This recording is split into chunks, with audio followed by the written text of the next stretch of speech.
Su privilegiada posición geográfica hizo de Cuba la llave del Golfo, centro vital de las comunicaciones entre España y sus colonias. Por esta razón, Cuba fue objeto de la ambición de las grandes potencias desde su descubrimiento. Sufrió numerosos ataques de corsarios y piratas, y en 1762 la ciudad de La Habana fue ocupada por Inglaterra durante 11 meses. La invasión de Napoleón a España en 1810 ofreció la coyuntura propicia para que las colonias españolas de América continental iniciaran el camino de la independencia. Muchos cubanos lucharon junto con Bolívar y Sucre, convencidos por los ideales de libertad y solidaridad. También hubo cubanos entre los soldados de Juárez. Este apoyo fue correspondido cumplidamente cuando sonó la hora de la lucha por la independencia de Cuba. En las filas del Ejército Libertador llegaron a combatir centenares de combatientes de más de 20 países durante las guerras de 1868 y 1895.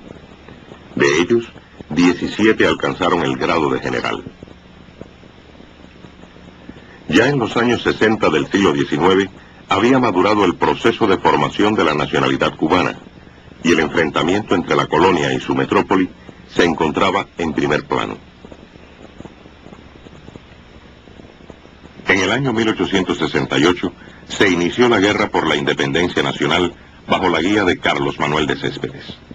Junto a él se destacaron hombres como Ignacio Agramonte, extraordinario patriota y combatiente, al igual que Antonio Maceo y el insigne dominicano Máximo Gómez.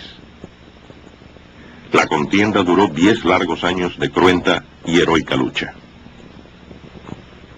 España, comprendiendo que se encaminaba al fracaso por la vía de las armas, aprovechó las contradicciones que habían surgido en el campo cubano para lograr en 1878 una paz sin independencia. La dignidad nacional quedó a salvo por la viril protesta de Baraguá, que protagonizara el general cubano Antonio Maceo, en aquel entonces jefe de una división. A pesar de su digno gesto, en aquellas circunstancias fue imposible mantener al ejército mambí sobre las armas. La Guerra de los 10 años, como se le conoce en la historia de Cuba, condujo a la cristalización de la nación cubana, sirvió de escuela a los patriotas para las futuras batallas y contribuyó decisivamente a la abolición de la esclavitud en Cuba en el año 1886. En 1895 se reinicia la lucha por la independencia. Esta vez, la guerra había sido organizada bajo la dirección del Partido Revolucionario Cubano, fundado y dirigido por José Martí. Convocado por Martí, Máximo Gómez encabezó el Ejército Libertador, teniendo a Maceo como lugarteniente general. Con el propósito de mantener el más importante de sus últimos reductos coloniales en América, España concentró contra Cuba el ejército mayor que jamás tuvo en el continente. Cuando Cuba tenía solo 1,5 millones de habitantes, las tropas españolas llegaron a sumar más de 300.000 hombres armados. En 1898, España había quedado sin energías ni recursos para continuar la guerra. La victoria cubana era cuestión de tiempo. Desde época tan temprana como 1805, Thomas Jefferson, el entonces presidente de los Estados Unidos, había expresado el interés que tenían por Cuba. En 1823, el secretario de Estado norteamericano, John Quincy Adams, enunció la política de la fruta madura. Según esta concepción, Cuba, separada de España, debía caer en manos de los Estados Unidos por ley natural, debido a la cercanía geográfica. El gobierno norteamericano obstaculizó todo apoyo a la independencia de Cuba. El peligro de la intervención de Estados Unidos había sido previsto y denunciado por nuestros próceres más avisores. En 1890, cuando alguien le sugirió al general Antonio Maceo la posibilidad de que Cuba llegara a ser una estrella más de la rutilante constelación norteamericana, este replicó: "Creo, joven, aunque me parece imposible, que ese sería el único caso en que tal vez estaría yo al lado de los españoles".